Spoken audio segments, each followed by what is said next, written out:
Hey guys, what's up? I hope that your preparations for the upcoming RBI Grade B exam are going really well.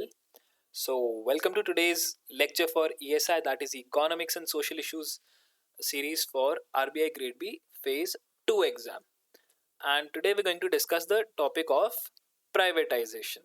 Okay, guys, and privatization is again, it's very similar to globalization. It was also a part of the reforms that were brought about post the 1991 economic crisis that India faced. Okay, post 1991. And again, privatization is also similar to globalization in the sense that questions directly from this chapter, from the basics of privatization are not asked, just like the basics of globalization is not asked in the last 4 to 5 years of RBI Grade B Phase 2 exam. Okay, but again, it is an important chapter because it is an important part of the basics of economics or the ESI syllabus, and without knowing privatization you cannot later on understand what PSUs in general are meant to do, how and why the government is privatizing or disinvesting in the PSUs of the nation, and also all other things that come up in the economic survey or the budget. And I will also discuss some topics from the economic survey of this year that was released for the financial year FY 1920. So we'll do that as well. But all of those things you won't be able to understand them till the time you actually go through the basics of privatization. Okay, so this is not important. This chapter is not important in the sense that it will directly be asked in the exam, but it is very very important in the sense you cannot understand all other reports and all other organizational recommendations and everything that come up for the nation, and the reports like economic survey and the budget that are extremely important for your exam as well. You won't be able to understand them and you won't be able to comprehend the parts that are exclusively important for your upcoming exam if you do not understand this chapter. Okay, so you have to study this chapter accordingly, considering that it is a basic chapter. It is the basic thing which won't directly be asked, but it will always be an indirect part of your chapter. All right, so, on that note, let us begin. And again, before beginning, if you guys haven't seen the globalization chapter, please see that before privatization, because there is a lot of things about the 1991 economic crisis that I have not talked about in this chapter because I already completed those in globalization. Okay, guys. So, on that note, then let us begin this chapter. So, contents, first of all, we'll look at what privatization is. Then we'll see the reasons for privatization. After that, we'll look at the advantages and the disadvantages. And then we'll look at two very, very important terms, which are privatization and disinvestment. Both of them are two very different terms, but we actually tend to use them in general life in a very interchangeable kind of a sense, which they should not be used. And you need to know the difference between them. So we'll look at privatization versus disinvestment, and then we'll look at the additional points that are important for the privatization chapter. And finally, I will link this chapter with the economic survey of 2019-20, and these topics, these things will be very very important, and these points can directly be asked in the RBI Grade B Phase 2 exam, specifically if the exam gets conducted before the release of the 2020-21's economic survey. Alright, guys. So, on that note, let us move to the first slide then. The first slide over here is privatization. So, what is privatization, first of all?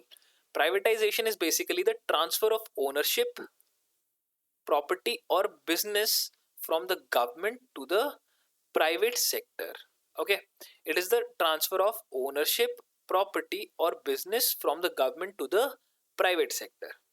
All right, so it has three basic aspects which are kind of sub parts of privatization. The first is the transfer of ownership and management. This transfer is done from the public sector or the government to the private sector. All right. The second aspect is the withdrawal of government intervention. So, first of all, we are removing the ownership and management of the government. Then, the second thing that we do is we remove the intervention of the government in these sectors, and the removal of the government intervention is also termed as privatization. For example, if the government is telling you that, let's say, we talk about the fertilizer sector. In fertilizers, the government actually tells how much urea is to be produced in the country this year, right? So if the government is actually telling them, then it isn't a completely privatized sector. However, if we remove this criteria where the government stops telling that how much urea is to be produced, and the private sector itself takes that decision that how much they will be producing, then the this move will actually be termed as a move towards privatization. Okay, so removal of government intervention is the second aspect of privatization. And from an industry which is reserved for public sector, we uh, remove the government intervention. All right, guys. So these are the first two aspects, and then moving on to the third aspect. The third aspect over here is total denationalization. So, what do you mean by the term denationalization? Denationalization basically means that we see, it is not just denationalization, it is total denationalization. So, total denationalization means that we sell off all the PSUs or the CPSEs. PSU stands for Public Sector Unit or Undertaking, and CPSE stands for Central Public Sector Enterprise. Okay, so we sell off all the PSUs belonging to only the central government, right? Because over here we are doing denationalization, and when we talk about nationalization, state PSUs are not a part of the national assets. All right. So total denationalization means that we sell off all the PSUs or CPSEs of the central or the national government. That is also known as the privatization. All right. So it is basically made up of three different terms. Any one of these three is actually a sub-component of privatization, and if we do any one out of three, we sell off some central government PSUs, or if we withdraw some government interventions, or if we transfer ownership or management of some PSU, that is itself a part of privatization. It can be called privatization, but privatization itself cannot be called only one out of these three. Okay, so these are sub-components of privatization. These are subsets of privatization as well, but privatization is not a subset of these. You have to keep that in mind. All right, guys. Moving ahead, reasons for privatization. Okay, so basically, there are a few specific reasons why the government moves towards privatization, and we look towards them now. Like, why do we actually need to sell our government's assets? So, the first one is to reduce the burden on the government. Why? Because most of these PSUs or CPSEs are actually not making profits, they are rather loss making entities. Okay, so when these entities are actually making losses, then the government has actually, it's not making profits from these entities. The government is actually rather pumping in a lot of funds into these entities just to keep them alive, right? So that is a lot of economic burden on the government. Secondly, not just economic but also managerial pressure is also there on the government, because the government has to take care of the management of these PSUs, right? And by management, you mean that they have to first of all take care of the business of the PSU. They have to take care that the PSU is functioning in a healthy manner. It has a proper clientele. It is taking care of all of its clients, and then it also has to take care of its employees, right? That the employees get proper compensation, that their salaries are hiked uh, with time in the proper sense, and then that they are getting their proper facilities, ESIC, and so on, what not. So all of those things also need to be taken care of by the government. So it is not just monetary pressure, it is also managerial pressure. Both of these pressures, to reduce these burdens, the government ends up selling them. Because if the government does so, first of all of these resources which are going into management, they will then rather be utilized towards the welfare of the nation, right? And secondly, this money which is being put in to pumped in into the CPSEs to just to cover their losses, this will also rather be then pumped in into the welfare of the nation, and that is exactly what the government is supposed to do. right? So that is why the government moves towards privatization. That is the first reason. Second is to strengthen competition, because what happens is that wherever CPSCs enter, that sector becomes uh, very highly you know uncomp like it becomes very very uncompetitive, because there is a reason for that. The reason is that, number one, the government will never try to make profits, it will rather try to uh, do the maximum welfare of the people, and it will try to give the maximum value to the people, right? Because the government's first goal is never to make profits, and in that case, if the government is not trying to make profits, the government can sell whatever asset it is trying to sell, be it petrol or diesel, or be it food or anything else. The government will be ready to sell it at a no profit no cost, a no profit no loss kind of a scenario. In fact, the government will even be ready to actually sell it in a loss making scenario, right? So that the people can get those commodities at a cheaper price. Now that is totally detrimental to the competition, because no company, be it a small private firm like an MSME or any small other small firm, or be it a large MNC, no company can keep making sustaining losses for a long term in any specific sector, right? So first of all, that is itself detrimental to competition. And secondly, uh, the government has huge financial assets. So even if the government is not making losses, the government still has a lot of economies of scale, and at the same time, the government also has a lot of benefits in the fact that uh, it has a lot of resources, including beginning from raw materials, going towards human resource, and then going towards monetary resources, capital, and everything. The government has abundance of all of those, but the private sector doesn't have abundance of every single resource, right? So in that case, again, the government is supposed to benefit in the competition. That is why these PSUs are detrimental to healthy private competition, and that is the second reason why we move towards privatization, so that we can strengthen the competition in the private sector. All right. The third one is to improve public finances, again, because if the most of the CPSCs are making losses, then it's better to actually sell them off and make profits by selling them, so that the public finances can be improved in a much better sense, and that money which is made by selling those CPSCs can actually be used to cover all the loans and the bad expenditures that the government was going through, all the bad public finances. And it can rather, in fact, even be used for uh, let's say funding a lot of welfare projects. Okay. Then the fourth one is to fund infrastructural growth.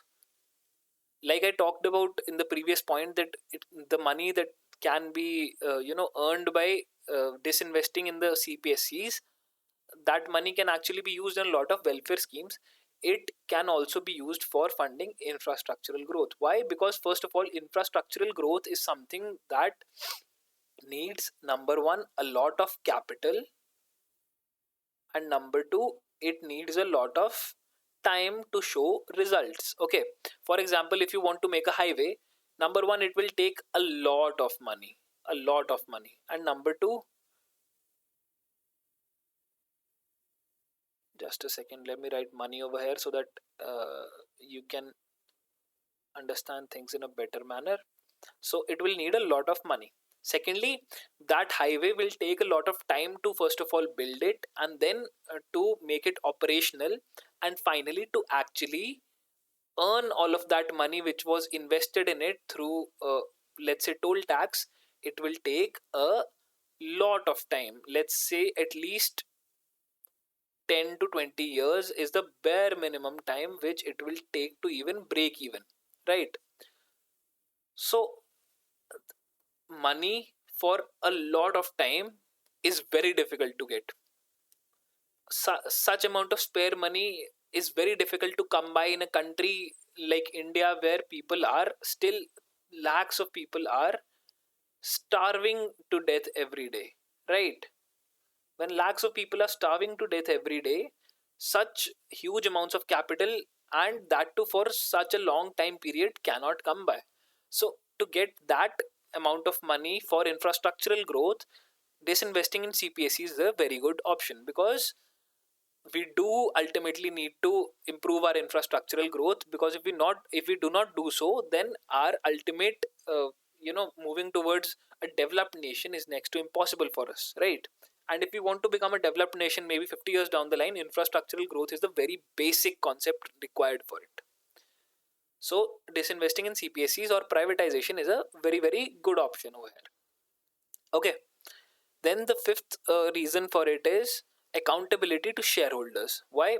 Because when a firm becomes privatized, there is much more accountability as compared to when the same firm is being held by the public or the government sector. Reason being, first of all, its priorities would change to purely making profits. Secondly, it would, instead of thinking about the welfare of the country at the same time, it would only think about economic feasibility, and that would directly increase its accountability to the shareholders. For example, let's talk about one of the biggest uh, CPSEs that India has, IOCL, okay, or the Indian Oil Corporation Limited.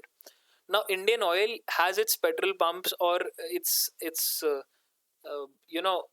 petrol stations even in places like Leh and Ladakh, right?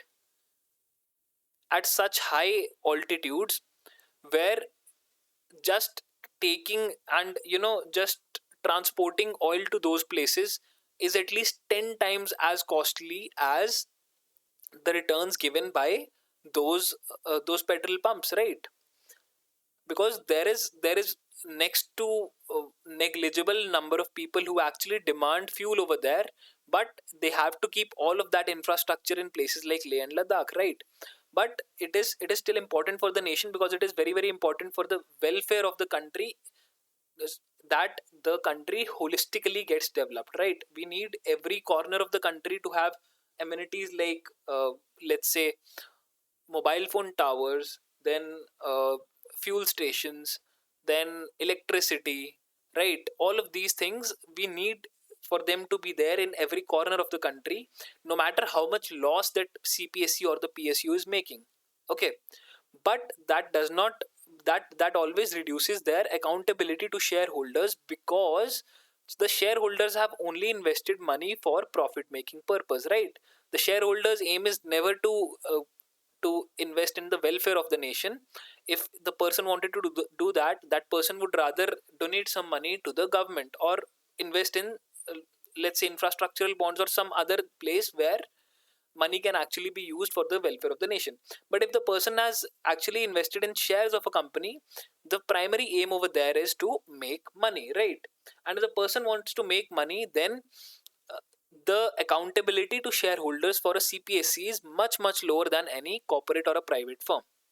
That is why private firm brings about much more accountability for shareholders. Okay, guys. Then the sixth point over here is to reduce unnecessary interference. Okay, so what does that mean? That means that, see, for any CPSC, there is a lot of interference from the government, as well as government as in political interference, as well as bureaucratic or red tapeism. Bureaucratic interference. Okay, there's a lot of interference from government as well as the bureaucratic pressure, and because this always goes hand in hand with the public sector. This cannot be reduced until and unless the CPSC or the PSU goes out of the hands of the public. But for corporate firms or private firms, these unnecessary interferences do not exist, right? Because these unnecessary interferences, first of all, increase the decision time. So, for example, if there is, let's say, that the prices of oil have suddenly dropped to extremely low values in the international market, and a corporate player sees that, the corporate player would instantly go and buy that. But if the government sector or the public sector enterprise sees that, then it would take time for that enterprise to make that particular decision, because there is a lot of unnecessary interference. So all of that again reduces the efficiency or the effectiveness of that CPSC. Okay, so that is again a reason why privatization is preferred. And finally, the seventh or the last reason over here is that a more disciplined labor force can be developed by privatization. Reason being, because for CPSEs or PSUs, first of all, the employees become government employees, and for all those government employees, they tend to procrastinate a lot, right? They first of all are, they have a guarantee that they will not lose their job no matter what may happen, right? And once that guarantee comes, their efficiency automatically decreases. Secondly, their let's say the remunerations which they get are not actually directly proportional, not directly proportional to their performance, right? They are rather proportional to a lot of things. For example, in the government sector, if some person wants to get promoted, it does not solely depend on what their performance is. It can depend on many other factors. For example, their caste, if they are SCs or STs, because if an promotion comes, a general category person cannot be promoted, right? So it just does not purely depend on their performance. While in the private sector, remunerations are purely dependent on performance, right? And that is why the the workforce becomes much more disciplined in the private sector. Similarly, there is also not a guarantee for the job that no matter what happens, they will still have their job 10 years down the line, right? So again, that also makes the labor force much more disciplined, and they work in a much better manner.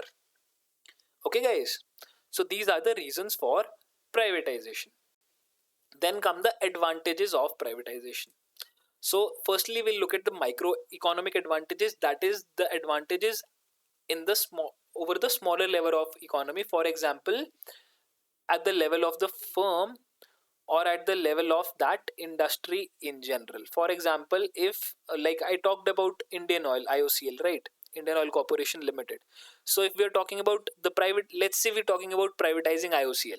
So, the microeconomic advantages over here would be the advantages that IOCL as a firm would directly get, or the let's say the shareholders or the employees of the firm would get, and the industry level advantages would be the overall what the petrochemicals or the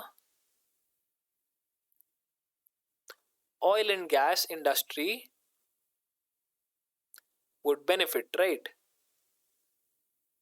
So there would be some benefits that even the oil and gas industry would get from the privatization of this one firm. So all of those will also come under microeconomic advantages. However, the macroeconomic advantages, which are next slide, they would actually incorporate those advantages which the overall economy of the nation or the economy of India would experience, right? Or if not the entire nation, then at least let's say the economy of the entire state of maybe Punjab or Bihar. If an entire state or an entire country or a bigger region, let's say northern India or let's say South India or maybe Central India, if you're talking about bigger regions in general, how their economies would be affected, that would actually be considered by the macroeconomic advantages. Okay, so that would not just look at one industry, that would look at the overall economic advantages. All right, guys. So let's see the microeconomic advantages first. The first one is that it shows better results in terms of the profits and efficiency and productivity. So the profits would increase because now after privatization, the firm would become much more oriented towards making profits rather than the welfare of the society. Secondly, plus all other benefits like we discussed before. For example, there would be lesser political or government interference, there would be more accountability to shareholders, there would be more disciplined labor force, all of these things, and then there would be a strengthened competition. All of these things would definitely lead to better profits and a greater efficiency as well. And it would also lead to more productivity, because a better labor force, a more disciplined labor force, better accountability to shareholders, more public, more strengthened competition, all of these things would again increase productivity as well. Okay, so that is the first thing that would happen for the firm as well as for that entire industry. The profits, efficiency and productivity would increase. Secondly, privatization would provide the necessary push to the underperforming PSUs. Okay, so the underperforming PSUs which are actually making losses, they would get the necessary push and they would move towards making profits after privatization. All right, guys, that is the second thing. Then the third one is that privatization brings about fundamental structural changes, providing momentum in the competitive sectors. All right, guys. So it would bring about fundamental structural changes, providing momentum in the competitive sectors. And finally, the fourth one is that privatization leads to the implementation of the global best practices along with management and motivation of the best human talent to foster sustainable competitive advantages and improvised management of resources. Okay, so the global best practices in terms of management, motivation, then improving the human talent and sustainable competitive advantages, all would be improvised, and the managerial sources or the management sources as well would be improvised as we privatize the firm, because the government is not supposed to be an expert in all of these in terms of management of resources, sustainable competition competitive advantages, and in terms of fostering human talent in a better way, motivating them, managing them in a better manner. All of these, the global best practices in all of these things, the government is not supposed to have, but the private sector is supposed to have them, because that is how it thrives, right? So once the industry gets privatized, all of these things would improve. All right, these are the microeconomic advantages.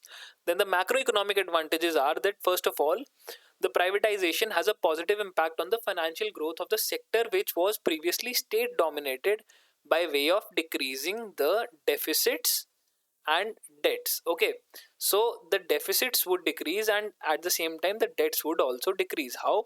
Because if the loss making PSU is sold, then the government will have to now incur lesser losses, and it will rather have more money in hand, so that can actually be used to finance its debts or repay its debts, and the deficits would also reduce. Okay, that is the first thing. The second is that the net transfer to the state owned enterprises is lowered through the privatization, right? It's again one and the same thing, that the because if the state owned enterprise is making losses, then the net transfers made to the state owned enterprise would increase. So once we sell out the loss making enterprises, the net transfers will fall down. Third one is, it helps in escalating the performance benchmarks of the industry in general. Okay, it helps in escalating the performance benchmarks of the industry in general.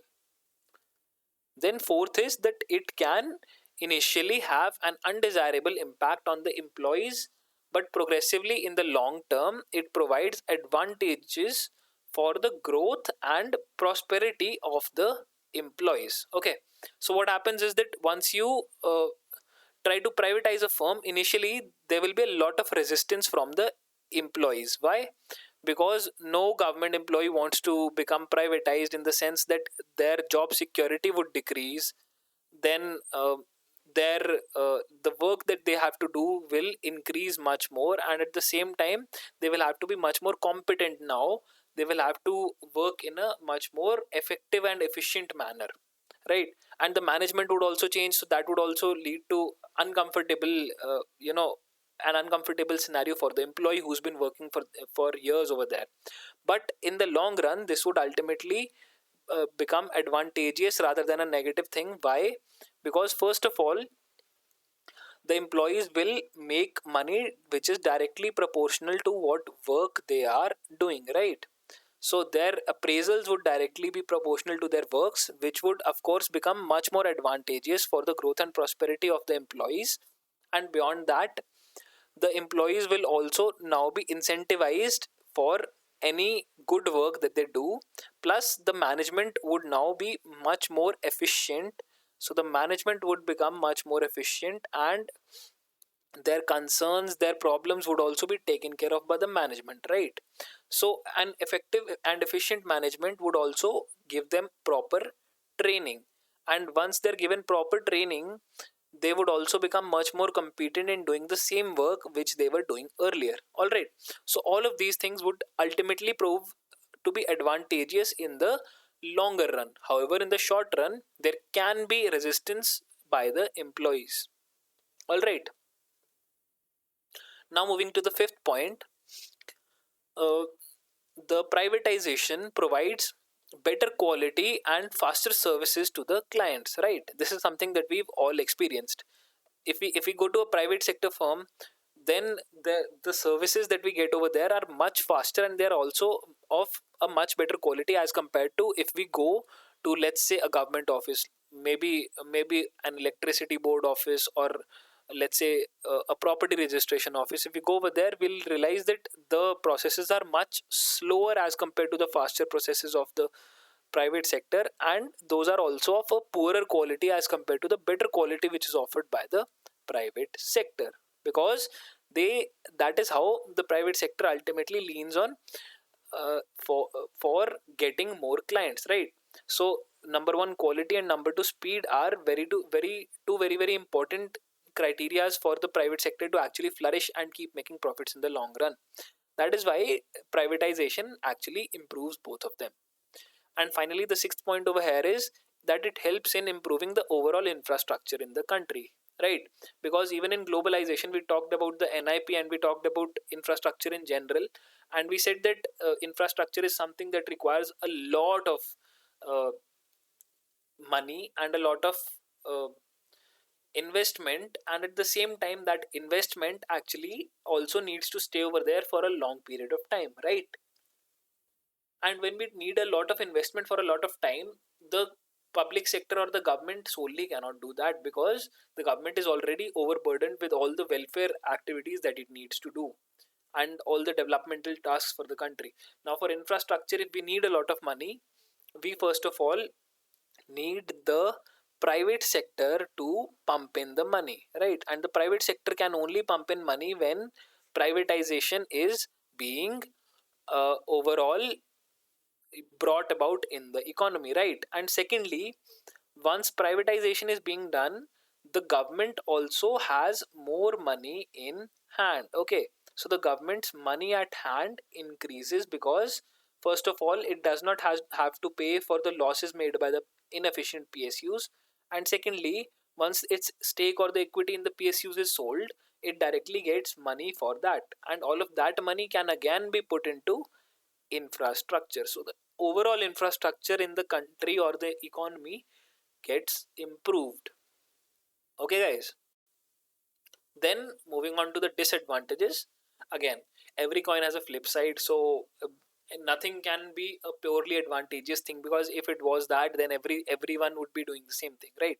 So there are always disadvantages associated with advantages as well, and that is what we'll look at over here. So what is the flip side of the coin? The first one is that the market led economy focuses on profits rather than the welfare, so it increases inequalities as the poor keep falling down the poverty spiral, right? For example, as we were talking about the IOCL or the Indian Oil Corporation Limited, we said that the IOCL also it gets oil to places like Leh and Ladakh, where it is not even economical to transport that oil to those stations over there, right? But if the Indian Oil was not there to do all of it, first of all, the people of Leh or Ladakh would never be able to uh, get transportation, right? Because no oil means no transportation. It's next to impossible to get transport. So, no transport.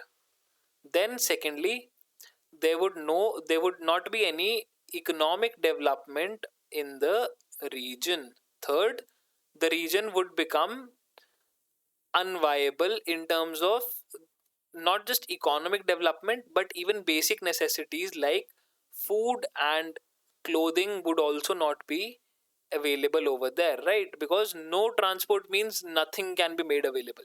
And then fourth thing, not just these basic necessities for people, but even for the defense forces like the army and the navy and the air. I mean, the navy is definitely not there in Leh, but the army and the air force, even for those basic defense requirements, for example keeping, let's say, tanks over there, or trucks, or army cars and jeeps, and then the aviation fuel being available over there, all of those things would be economically unviable for the private sector to do so. And that would ultimately lead to a lot of problem for the defense sector, right? Because if the defense sector can't function properly over there, then the countries like the Chinese, who are being so aggressive in those areas, they would definitely take all of those areas from India, right? So a market led economy focuses only on profits, and it would not be able to provide welfare to the people, because this welfare is not something that gives them proper returns, right? So this would directly increase the inequality among the people. For example, the people living in Leh would keep getting left apart more and more and more as the time passes, right? So their inequality as compared to the people living in, let's say, Delhi, would keep rising every day, and those people in Leh would actually keep falling down the poverty spiral, because they won't have the proper food, the proper clothes, the proper economic development, and not even the basic transportation in general, right? So that is just an example of one firm. There are so many other PSUs which can also be put in the similar into similar boots and in similar circumstances, and you can of course do that analysis on your own. I would love to hear any analysis. If you do yourself, you can definitely write it down in the comments or the discussion section below, and I would love to hear all of those from you. Okay. Then next, the second point over here is that the job security is an issue because the functions of the market are not stable at all times. At times of recession, mass job losses are a common feature of privatization, right? So what happens in case of market recessions, or not, if you don't even want to talk about proper recessions, let's talk about what has happened recently a few months back. So with the advent of the coronavirus or the COVID-19 scenario, the market demands have fallen very badly, right? India's GDP fell by almost 30% in the first quarter of FY21, right? And with all of that happening, there is a lot of jobs that people have lost. There's so many people who've become jobless, who've lost their jobs, and unemployment rate was at its peak, right? Why was that? Because of privatization. Because if the market starts going into the loop of recession, the private players can't make money, and once the private players start making losses, they cannot sustain the jobs that they have provided, right? So people will start losing jobs. However, if the company is, let's say, a public sector company, or it is not privatized, in that case the government can actually bear all those losses, and it would still not kick those people out of their jobs, right? So those jobs would still be much more stable as compared to what is happening in the privatized scenario. All right, guys. Then moving on to the third one, privatization increases the prices, and this burden will be ultimately borne by the consumer. Why? Because the government's main motive is welfare of the people, but the private sector's main motive is to make profits, and to make profits the prices have to go up. Even if not in the short run, in the long run they will keep going up and up. Why?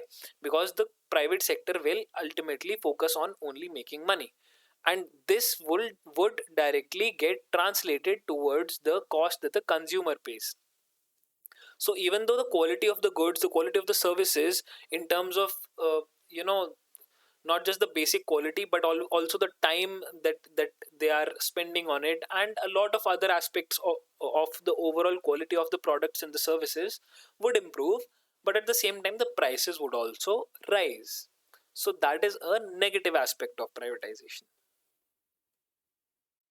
Moving on to the fourth point, there can be a conflict of interest amongst the stakeholders and the management of the buyer company, and an initial resistance to change can impede the performance of the enterprise. Okay, guys. So I'll try to rush a bit because we are spending a lot of time on these things, and I believe that you should slightly do these things in a faster way. So I'll try to slightly rush across these topics because now they're not that important, and you will definitely not get all of these things in the final exam. So it's better to save as much time over here as you can. So there can be a conflict of interest among the stakeholders and the management of the buyer company, and an initial resistance to change can impede the performance of the enterprise. I hope this is a very, very self explanatory point and I do not need to explain that. Then the next one is that privatization results in a high employee turnover, and a lot of investments are required to train new staff and make the existing manpower abreast with the latest business practices. Okay, so when privatization comes about, there is a high employee turnover. Employee turnover, see, turnover is in general, when we talk about turnover, it is a term which talks about how much money the company is overall making, right? Turnover is basically all the sales that the company has done, right? Overall sales. But when we talk about employee turnover is a very, very different term. Employee turnover means how many people have left the company, okay, or the resignation rate.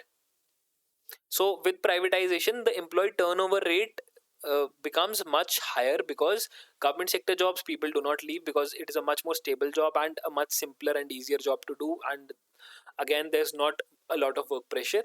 But when the company becomes privatized, a lot of employees end up leaving the firm because they are not able to, number one, cope up with all of those changes that are suddenly brought about with the privatization, and number two, this is not exactly what they were looking for when they had joined the public sector firm. Okay, so the employee turnover rate increases and a lot of investments are required to train the new staff as well as in making the existing manpower abreast with the latest business practices, because the manpower was earlier not abreast with latest business practices when the company was in general under the uh, let's say the regulatory control of the public sector, right? Because with public sector, those performance parameters were in a much let's say a place which was, let's say, 5 years behind the present uh, practices. Okay, so moving ahead, these were basically all the advantages and disadvantages of privatization. Now we'll talk about two terms. The first is privatization and the second is disinvestment. Both of them are two very different terms and we'll try to understand what the differences between them are. Okay. So privatization is basically the process of transferring of ownership of the public sector to the private sector, right? Very simple. That is what we've been studying since the entire beginning of this presentation. But what is the difference between privatization and disinvestment then? Disinvestment is actually the process of selling or liquidation of an asset of the public sector. How come? Uh, I would say that you should actually move towards this point if you are actually facing that issue, because in general privatization is of any firm where more than 50% of the stake was held by the government before privatization, and after privatization more than 50% of the stake has been sold, right? And that is why this involves a change in ownership as well as a change in the management. For example, if let's say I mean, okay, let's leave Indian Oil behind. Enough of Indian Oil now. Let's talk about any ex PSU where 100% of the stake was owned by the government. Now if the government sells 51% of the stake, then what is left with the government now is 49%, right? So now the government it is not the majority stakeholder of this company because 51% has been sold. That is what privatization means. When the government sells more than 50% of the share in that PSU, that is known as privatization. Okay, and that will result in a change in the ownership as well as the management of the firm, because the majority stakeholder is the one who has the direct ownership and management, specifically the managerial control, right? But if in this case, if the government had sold only, let's say, 30% of this stake and the government still owned 70%, then the government would still be the majority stakeholder and only a minority stake was sold, right? So the government still made money, but the ownership and the managerial control would still stay with the government, right? That is exactly what is done in disinvestment. So in disinvestment, the government sells less than 50% of the stake in that CPSU or the PSU, and basically there is a process of uh, liquidation of that asset or dilution of the ownership of the government. Okay, so the ownership is diluted but it still stays with the government and the management control also stays with the government. And finally, in privatization, the objective is financial support and efficiency, while in disinvestment, the effective use of public resources and increasing the operational and dynamic efficiency of that firm is actually the main objective. Okay, guys. So I hope you've understood the basic difference between privatization and disinvestment, and I hope that you will never forget it, because this is something that disinvestment and privatization is something that you will encounter a lot in government or organizations, reports, and any other publications that they come out with. For example, the budget and the economic survey, they will definitely use such terms as disinvestment and privatization. So you should understand them. Okay, guys. Now come some additional points. The first one is that Niti Aayog advises the government over strategic disinvestment. Okay, so who advises the government over strategic disinvestment? It is the Niti Aayog. Second, the process of strategic selling is done by the Department of Investment and Public Asset Management, or the DIPAM. Okay, DIPAM or the Department of Investment and Public Asset Management is the department which overall conducts the process of strategic selling. Okay, so you need to remember this Deepam, the word Deepam and its meaning, and basically the full form and what it does. And third one is that the government's disinvestment targets for the financial year 2019-20, that is the last year, was 65,000 crore, and for this year it was a very very high target of almost 2.1 lakh crores.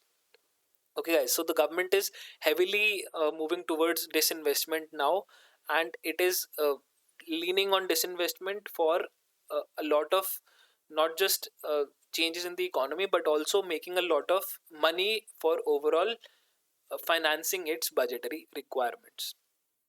Okay, guys, moving ahead. Economic Survey 2019-20. Okay, so now we are done with all the basics of privatization. You've understood what the rough basics of privatization are, which can be asked in the exam and which you need to know for your preparations of the RBI Grade B exam. So now I've linked some topics of the Economic Survey 2019-20 over here, which you should actually know because they can be asked at a lot of places in the upcoming exam, specifically if the new economic survey is not released by the time the exam comes. Okay, and even if it is released, uh, economic survey questions even do tend to be asked from 1 or 2 years back. Especially 1 year back economic survey questions can definitely be asked, so you should be prepared with them. Plus these topics are very very important pertaining to privatization. There were a lot of basic things that the economic survey talked about, and I'll discuss all of them with you today. Okay, guys, so that your overall privatization chapter can be completed in not just the basic or the static concepts aspect, but also the aspect of the current affairs or the dynamic reports. Okay, so the first thing over here is that economic survey said that the country needs to use privatization to foster efficiency. Okay, that is the first statement that the economic survey used. The second thing was that the economic survey stated that in 2019, 1 rupee invested in PSBs or the public sector banks lost 23 paise at an average. In just 1 year, 1 rupee invested in the PSBs lost 23 paise at an average. While the same 1 rupee, if it was invested in the NPBs or the new private banks, it actually gained 9.6 paise at an average. So it's such an interesting concept over here that the PSBs have lost 23 paise to every rupee, while the NPBs or the new private banks have gained almost 10 paise per rupee invested in them in just 1 year. That clearly shows you the efficiency and the effectiveness that is brought about by privatization, and the losses that uh, the public sector entities are actually causing to the government, right? Second is that the market to book value or the market to book ratio for PSBs stands at only 0.8 or 80%, which is obviously lesser than the money which has actually been spent on them. And for NPBs, it is 4, that is almost 400%. Market to book ratio is basically what the value of that entity is in the market if it was to be sold in the market, to or its ratio to what was actually invested in that entity. So if the government actually spent 1 crore rupees in making a PSB, today that PSB is only worth 80 lakhs. Whereas if a private bank, let's say HDFC or any other ICICI bank, let's say, if uh, the owners and the equity holders of HDFC or ICICI bank invested 1 crore rupees in it for the operations and the overall operationalization of the bank, today they will get, if they go out there and sell their stake in the market, they will actually get 4 crore rupees for every 1 crore invested. Can you even imagine? They're getting 4 times the profit, and these people, the public sector entities, have made a 20% loss straight away. So the market to book ratio was clearly talked about in the economic survey for PSPs and NPPs. Thirdly, then there was a very, very important thing that the economic survey talked about, that was that Indian banks are suffering from dwarfism. Dwarfism is a very typical concept that can be seen in the banks in India, and that is something that can be seen in the fact that only one Indian bank is there in the top 100, while an economy of the size of India actually needs around 6 banks in the top 100. The only bank which India has in the top 100 list of banks of the world is SBI, that is the State Bank of India, and that too does not fall among any of the top 50. Its rank is approximately 55 out of all the banks in the world. So India has only one bank in the top 100, and that too is ranked 55. But if we compare our economy to all other economies of similar size in terms of our GDP, then India should actually have at least 6 banks in the top 100. Imagine.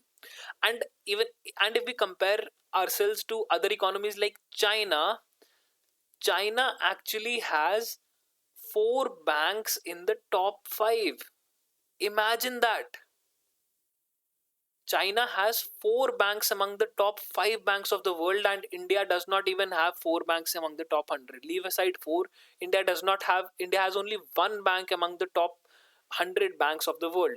There is no bank among the top 50 in the world which India has. I mean, it is such a pathetic thing for an economy like ours, and the only reason for that is that all our banks are actually suffering from dwarfism. I mean, China, and even when I said that the 4 out of top 5 banks are Chinese, all of the rank 1, 2, 3, 4 all belong to China. That is how good the economy is. And then the fifth bank is from the US. Then the sixth is also, I believe, an American bank, and so on. So it is so bad. India is doing so bad in terms of the performance of our public sector banks, that uh, a terrible dwarfism is being faced by our banks, and without overcoming this, our country cannot get enough capital to finance all of our requirements for infrastructure and all other necessities that our country has right now in its growing phase. Okay, guys. So that is a very, very crucial thing that was talked about in the economic survey of this year. Then there's another thing. There is the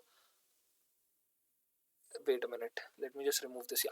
So then there is the recommendation of ESOS, or the Employee Stock Option Scheme, for PSB employees and a GSTN or the GST network like PSB network. Okay. So there were two things. First of all, an ESOS, or employee stock option scheme for PSB employees. So they the economic survey has recommended this because the economic survey believes that the makers of the economic survey believed that with ESOS or employee stock option scheme, the PSB employees, which are not very effective and efficient right now, would become much more efficient, because employee stock option scheme would give them a much more kind of an ownership, feeling of ownership towards the bank that they are working in. It would give them a feeling that they are also stakeholders in the growth of the bank, and they are also stakeholders in the profits that the bank is getting. That is exactly what newer startups do today. They give their employees a sense of ownership of the company, ownership of the business, by giving them ESOPs or the employee stock option plans, or the ESOS as well. And that is exactly what the economic survey has recommended for the PSB employees of, of of India. And apart from that, it is also recommended a GSTN like network, which would be named the PSB network. Okay. Apart from that, it has recommended a setting up of a holding company to carry out stake sales of CPSEs, or central public sector enterprises, on the lines of Temasek Holdings of Singapore. Okay, so Temasek Holdings Company of Singapore is actually a company which is owned by the government of Singapore, and this company helped the government to uh, carry out the stake sales of their public sector enterprises. Okay, it helped the government to unlock the maximum potential of the CPSCs, and to do so, they had to carry out stake sales, and they had to carry out disinvestment as well as privatization. But for all of that, a very very specified and a expert kind of a holding company was made. And the economic survey has suggested that India should also make a similar kind of a expert holdings company, which would help the government in carrying out the stake sales of the CPSCs, on the lines of Temasek Holdings of Singapore. Okay, so you need to definitely remember this name, because this Temasek Holdings can be asked in any of the exams that you are appearing for, like NABARD, SEBI, and RBI. Okay, specifically RBI can ask this, because economic survey is something that they do emphasize on a lot. All right. Now, some more things that the economic survey talked about was that the strategic disinvestment in BPCL, which was held very recently. BPCL is the Bharat Petroleum Corporation Limited. The strategic disinvestments that was taken, that was done in BPCL, it actually led to an increase of 33,000 crore rupees in shareholders' equity in this firm, as compared to HPCL, that is the Hindustan Petroleum Corporation Limited, which is a public sector corporation in the same industry, as well as it is also of a similar size to BPCL. Okay, so BPCL and HPCL are two PSUs in the same industry, in the same segment, as well as of similar size. So when we compare both of them, BPCL was disinvested, and there was a strategic disinvestment which took place for BPCL, and after that there was a 33,000 crores worth of rise in shareholders equity in BPCL as compared to HPCL. So that clearly tells you that it leads to an increase in wealth of the overall nation when we disinvest or privatize a firm. Okay. Second, the privatized CPSCs perform better in terms of net worth, return on assets, return on uh, equity, net profit, sales growth, etc. Okay, so the privatized CPSCs perform better in not just the net worth, but also the return on assets, the return on equity, the net profit, and the sales growth. They thus generate more wealth from the same amount of resources. So it's not just about making more wealth, it is about generating more wealth from the same amount of resources, right? That is how the economy will grow at a much faster rate. Another very crucial thing that the economic survey talked about was that the BSE, or the Bombay Stock Exchange CPSC index, the BSE's CPSC index average returns of only 4% in the last 5 years between 2014 to 19. However, for the same period, the BSE Sensex index average returns of 38%. Imagine that.